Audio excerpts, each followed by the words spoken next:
Right, we've got Matt Oddboy Barrett here from Real Art in Leicester, and we're just going to have a quick chat to him today about what he thinks of tattoo freeze and a few other bits and pieces about tattooing.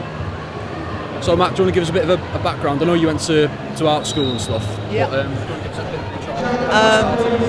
I went to art school and did kind of my traditional training. I didn't complete my degree because, to be honest, I got really kind of disillusioned with art, and then I basically body pierced for about 11 years before I came to tattooing. Served kind of a brief apprenticeship and found myself in my own shop with a business partner, Rat, that I work with now, and Jamie that works at the shop as well. We've been open for about 2.5 years, and it's going really well. It's all good. It's a fairly brief background, but that's about it really. That's great. I know a lot of people who attend art school tend to get a bit institutionalised, so do you feel you got out at the right time really? I think so, because I wasn't into the politics of it, the fact that you have to have a social reason for everything you paint. I'm not that sort of artist. I paint stuff because I like it, and it's the same with my tattooing. You know, I do stuff that I think is beautiful and that I want to do.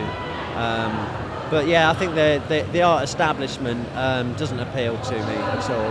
You know, I love painting and everything, but I'd rather come at it from a tattooist point of view. You know, there's a massive sort of audience for tattooists, sort of proper artwork, if you like, proper traditional media artwork, which is great, you know, because it means that you don't have to go through all the politics and the bollocks that exist in the main art establishment. So I think it's a really good world to be involved in as an artist. I know the Marilyn Monroe painting that you did, with her jaw pulled down. I think, didn't you say that was challenging concepts of what beauty is perceived to be? Yeah. I really like pushing the boundaries of what people see as beautiful. You know, pin-ups, things like that are all tend to be seen as a beautiful thing, but I like to put something a little more macabre into it, or just juxtapose something with it that makes people go, they're not quite sure whether to find it beautiful or slightly repulsive, if you like. I think the Marilyn went way over that border, but that was just something I did for fun. So, but yeah, mostly it's a bit of an obsession, I think, as sort of putting beauty against something ugly and making them work together so that people aren't quite sure what to make of it. Say you're doing a lot more of the kind of tattoos that you want to do now. People actually seeking you out actively for the work that you do. Yeah, which is really good. You know, I think from doing conventions, starting to do conventions now, people are seeing my work, and you know, whereas I was doing nice tattoos, people would come to me and say, "Oh, can you do this for me?" And I'd make a really nice job of it if I could. Whereas now people are saying, "Oh, I've got an idea, but I want your take on it. I want work by you." You know, so I guess it kind of lets me start to develop more of my own style, if you like, and work that people can say, "Oh, that's a piece that Oddboy did," you know, rather than, "Oh, that's a really nice tattoo, who did that?"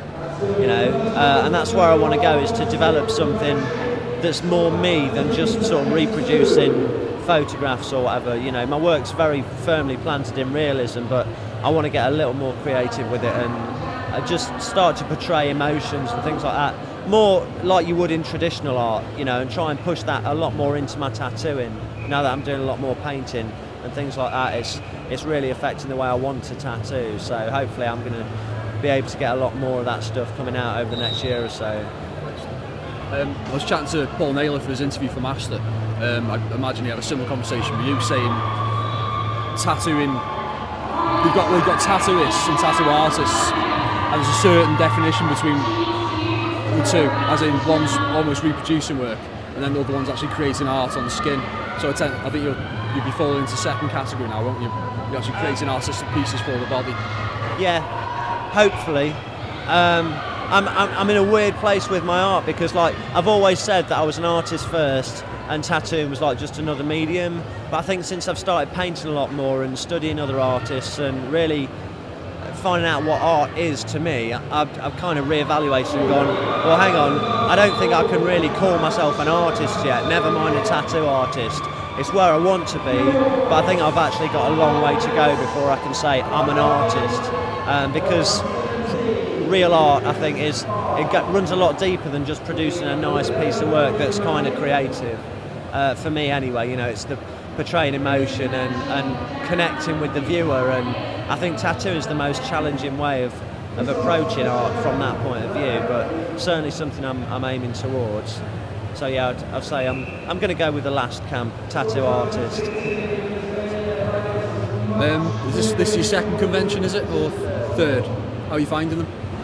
I really like conventions. I love people, and it's a little bit flustered, you know, because it's only my third convention, and it's weird because I sit down to set all my kit up, and I'm doing exactly what I would in my studio, but for some reason I'm like a fucking headless chicken.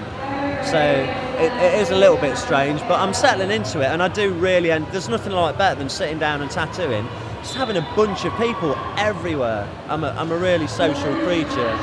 So yeah, I really enjoy conventions. I just wish I had more time to actually be a spectator as well and get around to meet people and stuff. But that's the nice thing about getting to the venue early and stuff, is hooking up with the other artists and that. So conventions are a fantastic part of tattooing. I think a really important one as well. So I'm hoping to do a lot more, but we'll see. I mean, obviously it's a social industry. A lot of it is about networking. It's so nice to go and meet people and go out for dinner with them and things like that. But obviously with the Artist Friday we have the tattoo jam. The whole idea of that is so you can actually meet other artists and just chill out and talk needle groupings and things like that, you know, that kind of stuff. Artist Friday, you know, a lot of the artists I spoke to, we all said the best thing about Tattoo Jam was having that one day to ourselves, because by the time Saturday came, you could see that there were already friendships that had been forged, and there were in-jokes from the night before. Everything, it was a nice chilled introduction, and by the time we all came to sit down and tattoo, it was like, yeah, it just rolled along really nicely. There was no sudden burst of hectic activity. Everyone felt like they were ready for the actual event. And all the networking had kind of been covered, etc. already. So yeah, it's a really good way of doing things. I like the format a lot. What do you think of the convention, Tattoo Freeze? It's been fun. It's been really good. It is a different format. There's loads of different stuff for people to see, which seems to have pulled a lot of people in. And everyone's nice. It seems to have been well organised. So far I've had a lot of fun. We're halfway through the day, so we'll see how it goes, but I don't think it's going to get too messy. But yeah, all good so far. Cool. One final question, you thought of moving into textiles or anything like that with your work? I've thought about it. There's been talk of a range of cardigans, but I don't know, I just feel like there's other people out there doing it so much better than I could, so I'm going to stick with tattooing. Textiles, it's out of my league. Okay, cheers Matt, thanks for your time. Cheers.